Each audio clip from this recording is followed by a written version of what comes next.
Another Fiesta Bowl shakeup tonight as a leader steps down and somebody tied to the scandal takes a plea deal. Executive Director Dr. Robert Shelton announced he's calling it quits. Shelton's had the job for the past 2.5 years. He's headed to Tucson where he'll serve as the president of the Research Corporation for Scientific Advancement. But that's just half the story. Elizabeth Irwin joins us now with the latest. And what's the deal with this plea deal here? Well, just one day after the feds and the state dropped 15 felony charges against him, Gary Husk is speaking out. His name's been talked about with the Fiesta Bowl scandal for years, but tonight he says he hopes this deal in court will be the end of the chatter.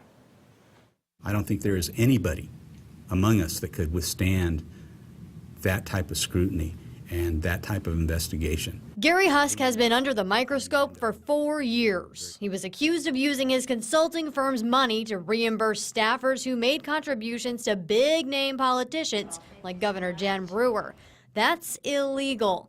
Husk was charged with 15 felonies, but every one of them has been dropped. Instead, he pleaded guilty to one misdemeanor campaign finance charge. It was traumatic for my family. It was devastating for my business. Now Husk says he's setting the record straight about what he has done. Over a 12-year period of time, there was approximately $4,300 worth of reimbursements given to employees of mine that had made political contributions. And what he swears he has not. If there was a mastermind, it certainly wasn't Gary Husk. Husk points the finger at John Junker, the former Fiesta Bowl director, still awaiting sentencing in the scandal. I had no idea that John Junker was essentially expensing out $1,600 per day. Junker pleaded guilty to felony charges back in 2012.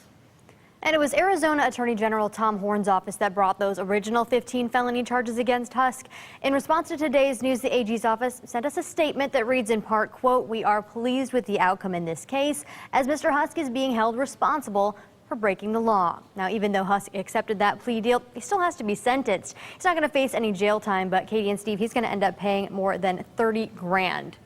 Yeah, an incredible case there and still unfolding. Thanks so much, Elizabeth.